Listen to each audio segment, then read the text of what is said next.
The welfare of Kenyan workers in the Middle East featured prominently on the final day of the week-long vetting of nominees to the cabinet. Lawmakers sought to know what steps will be taken to ensure the safety of Kenyan workers, especially those currently eking a living in Saudi Arabia. Outgoing Labour Cabinet Secretary Simon Chelugui told the vetting committee that the government has put in place measures to safeguard the welfare of Kenyans working in the Gulf. But as Gichuki Wachira reports, a family in Kisii County says not much has been done to help them bring home their ailing 24-year-old daughter who was allegedly poisoned by her employer in Saudi Arabia.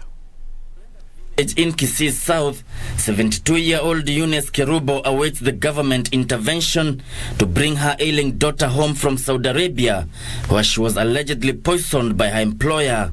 According to the elderly widow, the 24-year-old daughter Zipporah Gesare went to Saudi Arabia a year ago and is now stuck at a rescue center with abdominal pains after she was allegedly poisoned. Lakini akifika Saudi Arabia anakuwa mgonjwa, sijui hata hao walimwekea sumu. Sasa yeye ni mgonjwa ajabu.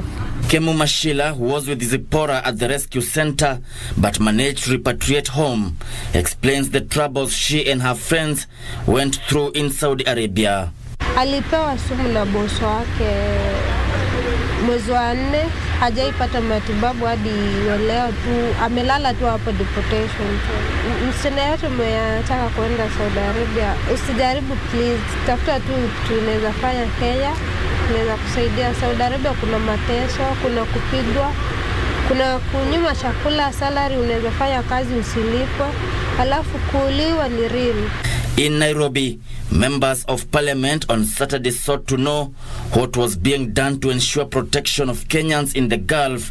Outgoing Labour Cabinet Secretary Simon Chelugui, now nominated to head the Ministry of Cooperatives, was taken to task by the vetting committee on measures he had initiated to safeguard Kenyans in Saudi Arabia. It is not normal that 85 people can die. We have housekeepers in Nairobi and maids, but 85 of them have not died. So, what is the explanation? Because they owe this country an explanation. The way to go would be now enhancing our number of labor attaches. Specifically, the country we're talking about is 3 times.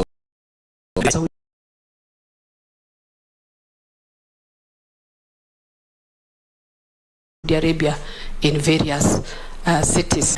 But as the Labour Ministry promises to engage their counterparts in Saudi Arabia, families like that of Eunice Kerubo remain hopeful that their loved ones will return home. The family's tribulation is just one among dozens of other caught up in an ending reel of horror coming out of the Gulf. Gichuki Wachira,